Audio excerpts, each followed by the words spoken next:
আজকে আমি আপনাদের সাথে ডায়াবেটিস রোগীদের রমজান মাসে কিভাবে খাদ্যাভ্যাসটা মেনটেন করবে সেই সম্পর্কে কিছু কথা বলবো। যেহেতু রমজান মাসে আমাদের দীর্ঘ সময় ফাস্টিং থাকতে হয়, মানে উপবাস থাকতে হয়, সেই ক্ষেত্রে ডায়াবেটিস রোগীদের জন্য খাদ্যাভ্যাসটা মেনটেন করা অত্যন্ত গুরুত্বপূর্ণ বিষয়। খাদ্যাভ্যাস মেনটেন করতে গেলে প্রথমেই আমি সেহরির কথা দিয়ে শুরু করব। সেহরির সময় আমরা যে খাবারটা খাবো, মানে বিশেষ করে ডায়াবেটিস রোগীরা তাদের সারাদিনের শক্তি যোগানদাতা চাই সেই খাবারটা। তো আমরা ওই সময় সঠিক খাবার আমাদের বাছাই করে নিতে হবে। আমরা কি কি খাবার খেতে পারি? কার্বোহাইড্রেটের মধ্যে ওটস খেতে পারি, সাদা ভাত, অল্প সাদা ভাত এবং লাল আটার রুটি খেতে পারি। প্রোটিনের মধ্যে মাছ, মুরগি, ডিম, ডাল এবং আঁশযুক্ত খাবার, যেটা আমাদের পেটটাকে ক্লিয়ার রাখবে। শাক সবজি, সালাদ এবং দুগ্ধ জাতীয় খাবার, দুধ বা দই এবং পর্যাপ্ত পরিমাণ পানি খাবো। এবং কি কি খাবার আমরা পরিহার করব? অতিরিক্ত মিষ্টি জাতীয় খাবার, অতিরিক্ত লবণযুক্ত খাবার, অতিরিক্ত সাদা ভাত এবং অতিরিক্ত চা বা কফি আমরা পরিহার করব। কারণ চা বা কফি অতিরিক্ত খেলে আমাদের শরীরে ডিহাইড্রেশন তৈরি করে ফেলে। এমনিতেই অনেকক্ষণ একটা লম্বা টাইম যেহেতু আমাদের ফাস্টিং থাকতে হয়, পানি শূন্যতা তৈরি হয়। চা বা কফি খেলে পানি শূন্যতাটা আরও বেড়ে যায়। ইফতারির খাদ্যাভ্যাসটা আমাদের কেমন হওয়া উচিত? সারাদিন রোজা রাখার পরে প্রথম খাবারটা হচ্ছে আমাদের ইফতারি খাবার।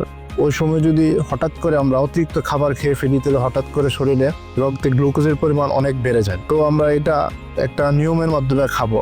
প্রথমে ইফতারিটা আমরা 1টা থেকে 2টা খেজুর দিয়ে শুরু করতে পারি। 1 গ্লাস বা 2 গ্লাস লেবুর শরবত খেতে পারি এবং ফল, ছোলা, বুট, সিদ্ধ খাবার যেমন মাছ, মুরগি সিদ্ধ, এগুলো আমরা রাখতে পারি খাদ্যাভ্যাসে।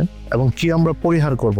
অতিরিক্ত ভাজা পোড়া যেমন পেঁয়াজু, সমোসা, বেগুনি, অতিরিক্ত মিষ্টি জাতীয় খাবার, এগুলো আমরা পরিহার করতে পারি। এবং এই রমজান মাসে আমরা যে টাইমটা 8 থেকে 10 ঘন্টা খাবারের সময় পাই, ইফতারি আর সেহরির মাঝখানে আমরা খাদ্যটা 3 ভাগে ভাগ করে নিতে পারি খাদ্যাভ্যাসটাকে। একটা হচ্ছে ইফতারির পরে খাবার সামান্য এবং তারাবির পরে অল্প একটা নাস্তা এবং পর্যাপ্ত পরিমাণ খাবার খাবো সেহরির সময়। এবং এই রমজানের সময় ডায়াবেটিস রক্তে গ্লুকোজ পরিমাণ নিয়ন্ত্রণ রাখার জন্য কয়েকটা পদ্ধতি অবলম্বন করতে পারি আমরা।